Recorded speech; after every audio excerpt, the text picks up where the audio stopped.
Good morning दोस्तों। तो आज की न्यूज हम स्टार्ट करते हैं। भारत किस देश के साथ सदातंसिक नामक एक युद्धाभ्यास का आयोजन कर रहा है? ए सऊदी अरब, बी संयुक्त अरब अमीरात, सी ईरान और डी ताजिकिस्तान। आइए हम देखते हैं किसके साथ कर रहा है। ऑप्शन ए सही है, ठीक है, ये ऑप्शन सही है, सऊदी अरब। अब आगे देख लेते हैं। भारत और सऊदी अरब के सेना के बीच संयुक्त सैन्य अभ्यास सदातंसिक का आयोजन 29 जनवरी से 10 फरवरी 2024 तक राजस्थान में आयोजित किया जाएगा। भारतीय सेना के अनुसार दोनों देशों के मध्य आयोजित होने वाला सदातंसिक अपने प्रकार का प्रथम युद्धाभ्यास है। यह युद्धाभ्यास संयुक्त राष्ट्र के तहत उग्रवाद विरोधी अभियान पर केंद्रित होगा। दोनों देशों की सेनाओं के बीच सर्वोत्तम योग्यता साझा करके स्थिरता और सैन्य कौशल को हासिल करना है। यह सैन्य अभ्यास फील्ड कमांडरों और सैनिकों को एक दूसरे के साथ बातचीत करने का अवसर भी प्रदान करता है। अब आगे देखते हैं। भारत और सऊदी अरब अपना पहला नौसेना संयुक्त अभ्यास अल मोहम्मद अल हिंदी प्रैक्टिस का संचालन किया।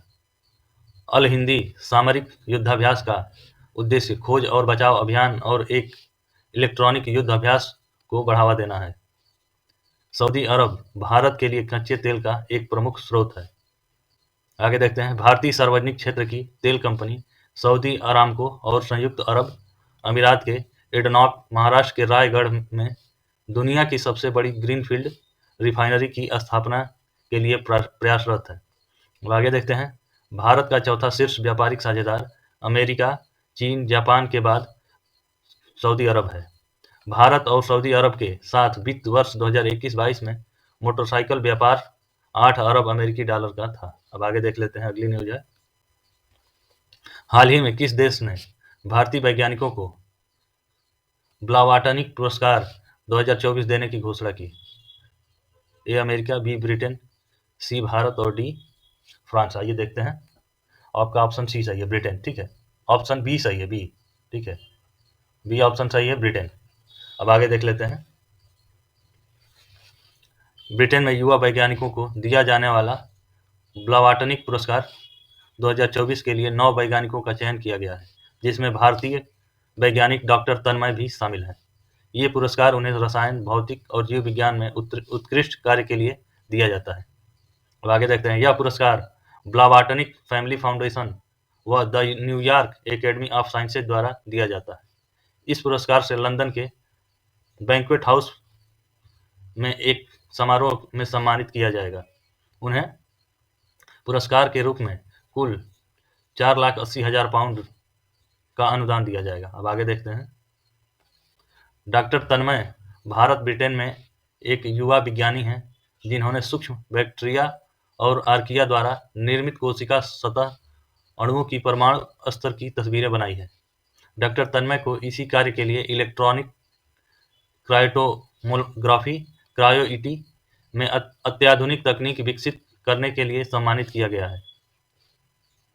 यह पुरस्कार जीव विज्ञान, भौतिक विज्ञान और इंजीनियरिंग और रसायन विज्ञान के 3 अनुशासनात्मक श्रेणियों में कार्य करने के लिए दिया जाता है। यूएसए में ब्लावाटनिक राष्ट्रीय पुरस्कार से सबसे नवोन्मेष युवा संकाय रैंक के वैज्ञानिकों और इंजीनियरों को सम्मानित किया जाता है। अब आगे देखते हैं। अगली न्यूज है आपकी। हाल ही में भारतीय सेना की पहली महिला सूबेदार कौन बनी? ए पुनीता अरोड़ा, बी प्रीति रजक, सी पद्मावती बंदोपाध्याय और डी गुंजन सक्सेना। तो आपका ऑप्शन देख लेते हैं कौन सा सही है। बी ऑप्शन सही है, ठीक है, प्रीति रजक। अब आगे देख लेते हैं। हवलदार प्रीति रजक ट्रैप शूटर ने भारतीय सेना में सूबेदार के पद पर पदोन्नति पाने वाली पहली महिला बनी है। सूबेदार रजक सैन्य पुलिस कोर के तहत सेना में भर्ती हुई थी। वह खेल के क्षेत्र में तेजी से उभरी हैं। हवलदार के रूप में सेना में शामिल होने वाली शूटिंग में पहली महिला एथलीट बन गई हैं। सूबेदार प्रीति रजक ने चीन के हांगझू में आयोजित होने वाले 19वें एशियाई खेलों के दौरान रजत पदक हासिल किया था। अब आगे देखते हैं। इन्होंने ट्रैप महिला स्पर्धा में शानदार प्रदर्शन किया, जिससे अंतर्राष्ट्रीय मंच पर एक मजबूत प्रतियोगी के रूप में उनकी प्रतिष्ठा बढ़ गई। अब आगे देखते हैं। फिलहाल ट्रैप महिला स्पर्धा में प्रीति रजक भारत में छठे स्थान पर है। वह 2024 में आने वाले पेरिस ओलंपिक की तैयारी के लिए आर्मी मार्क्समैनशिप यूनिट एएमयू में अपने कौशल को निखारने में लगी हुई हैं। अब आगे देख लेते हैं। यह पदोन्नति पूरे देश में महिलाओं के लिए एक महत्वपूर्ण क्षण है और एक अभूतपूर्व उपलब्धि है। सूबेदार के पद पर इनकी पदोन्नति जो सशस्त्र बलों में बहुत ही महत्व और जिम्मेदारी रखती है, भारतीय सेना के भीतर इनकी अटूट यात्रा को उजागर करती है। आगे देखते हैं। अब इस उपलब्धि से देश भर की महिलाओं के लिए एक उदाहरण स्थापित हो रहा है जो सेना के भीतर उपलब्ध असीमित क्षमताओं को प्रदर्शित करता है। अब आगे देखते हैं। सूबेदार प्रीति रजक की यह उपलब्धि युवा महिलाओं के लिए प्रेरणा का स्रोत है जो उन्हें भारतीय सेना में शामिल होने और पेशेवर शूटिंग के लिए प्रेरित करती है। अब आगे देखते हैं। अगली न्यूज है। जनवरी 2024 में ऑस्ट्रेलियन ओपन का कौन सा संस्करण आयोजित किया गया? ए ऑप्शन है 109वां ऑप्शन, बी ऑप्शन है 110वां ऑप्शन संस्करण, सी ऑप्शन है 111वां संस्करण और डी ऑप्शन है 112वां संस्करण। आइए देखते हैं कौन सा संस्करण। डी ऑप्शन आपका सही है, 112वां संस्करण। आइए देख लेते हैं अब आगे इसके बारे में कुछ चीजें। Australian open 2024 Melbourne park, Victoria, Australia में आयोजित किया गया। यह ऑस्ट्रेलियन ओपन का 112वां संस्करण था। इटली के युवा टेनिस खिलाड़ी यानिक सिनर ने रूस के डेनियल मेदवेदेव को हराकर ऑस्ट्रेलियन ओपन 2024 में पुरुष एकल का खिताब अपने नाम कर लिया। सिनर के करियर का यह पहला ग्रैंड स्लैम खिताब है। पुरुष एकल में ऑस्ट्रेलियन ओपन का फाइनल जीतने वाले इटली के पहले खिलाड़ी भी हैं।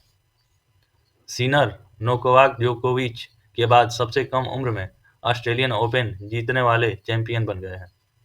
बेलारूस खिलाड़ी आयरना साबालेंका ने ऑस्ट्रेलिया ओपन फाइनल में चीन की झेंग किनवेन को हराकर लगातार दूसरी ग्रैंड स्लैम खिताब अपने नाम किया। अब आगे देखते हैं। साबालेंका 2012 और 2013 में विक्टोरिया अजारेंका के बाद लगातार ऑस्ट्रेलियन ओपन खिताब जीतने वाली पहली महिला है। भारतीय टेनिस खिलाड़ी रोहन बोपन्ना और ऑस्ट्रेलिया के मैथ्यू एबडेन की जोड़ी ने पुरुष एकल युगल में ऑस्ट्रेलियन ओपन 2024 का खिताब अपने नाम किया। बोपन्ना एबडेन की जोड़ी ने फाइनल में इटली की सिमोन बेलेली एंड्रिया वावसोरी की जोड़ी को हराया। रोहन बोपन्ना ओपन एरा में ग्रैंड स्लैम जीतने वाले सबसे उम्रदराज खिलाड़ी बन गए हैं। ताइवान की टेनिस खिलाड़ी हसी सू वेई और बेल्जियम की एलिस मर्सेंट ने लात्वियाई यूक्रेनी जोड़ी जेलेना ओस्टापेंको और ल्यूडमिला कीचेनोक को हराकर ऑस्ट्रेलियन ओपन 2024 में महिला युगल का खिताब अपने नाम किया। अब आगे देखते हैं। किस भारतीय वकील को freedom of the city of London award से सम्मानित किया गया? ठीक है, अब आगे देख लेते हैं। ए ऑप्शन है सोली सोराबजी, बी ऑप्शन है अजीत मिश्रा, सी ऑप्शन है फली सैम नरीमन और डी ऑप्शन है मुकुल रहतोगी। आगे देख लेते हैं कौन सा ऑप्शन सही है। आपका ऑप्शन बी सही है, अजीत मिश्रा। अब इनके बारे में कुछ चीजें जान लेते हैं। सिटी ऑफ लंदन कॉरपोरेशन ने यूनाइटेड किंगडम में भारतीय वकील अजीत मिश्रा को लंदन शहर और भारत के बीच व्यापार साझेदारी मजबूत बनाने में उनके योगदान के लिए freedom of the city of London award से सम्मानित किया है। यूके इंडियन लीगल पार्टनरशिप के संस्थापक और अध्यक्ष अजीत मिश्रा एक दोहरी योग्यता वाले व्यक्ति हैं। वे इंग्लैंड और वेल्स में एक सॉलिसिटर और भारत में एक वकील के रूप में भी योग्य हैं।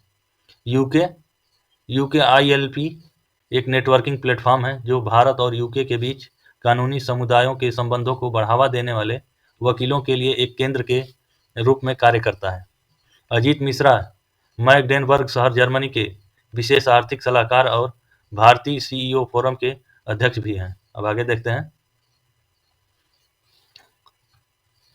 अजीत मिश्रा लंदन की क्वीन मैरी यूनिवर्सिटी के centre for commercial law industry studies के भारतीय चैप्टर के अध्यक्ष भी हैं। Freedom of the city of London की स्थापना 13वीं शताब्दी 1237 में हुई थी। यह अब भी अस्तित्व में आने वाले पुराने सबसे पारंपरिक समारोहों में से एक है। 1996 से पहले यह फ्रीडम केवल ब्रिटिश या राष्ट्रमंडल के नागरिकों के लिए ही खुली थी। बाद में इसे किसी भी राष्ट्रीयता के व्यक्ति को प्रवेश देने के लिए विश्व स्तर पर खोल दिया गया। यह सम्मान पाने वाले व्यक्ति को डिक्लेरेशन ऑफ फ्रीडमैन पढ़ने और फ्रीमेन्स डिक्लेरेशन बुक पर हस्ताक्षर करने के लिए आमंत्रित भी किया जाता है। इस अवार्ड को पाने वाले भारत के पहले प्रधानमंत्री जवाहरलाल नेहरू, दक्षिण अफ्रीका के पहले राष्ट्रपति नेल्सन मंडेला, यूनाइटेड किंगडम के पूर्व प्रधानमंत्री विंस्टन चर्चिल और मार्गरेट थैचर भी हैं। अब आगे देख लेते हैं। अगली न्यूज है, हाल ही में बिग बैश लीग 2023-24 कहाँ आयोजित की गई? ए ऑप्शन है ऑस्ट्रेलिया, बी ऑप्शन है ब्रिटेन, सी ऑप्शन है इंडिया और डी ऑप्शन है साउथ अफ्रीका। तो आइए देखते हैं। आपका ऑप्शन ये सही है, ठीक है, ऑस्ट्रेलिया। अब इसके बारे में कुछ चीज़ें देख लेते हैं। ब्रिस्बेन हीट क्रिकेट टीम ने सिडनी ऑस्ट्रेलिया में आयोजित फाइनल में सिडनी सिक्सर्स को हराकर ऑस्ट्रेलिया की बिग बैश लीग 2023-24 का खिताब जीता। ब्रिस्बेन हीट क्रिकेट टीम ने दूसरा बिग बैश लीग का खिताब जीता है, जिसमें 2012-13 और 2023-24 सीजन में उनकी जीत है। स्पेंसर जॉनसन को ब्रिस्बेन हीट का man of the match final चुना गया। बिग बैश लीग ऑस्ट्रेलिया की घरेलू T20 क्रिकेट प्रतियोगिता है जो 2011 से आयोजित की जा रही है। 2023-24 में आयोजित होने वाली बिग बैश लीग के 13वें संस्करण में 8 टीमों ने भाग लिया।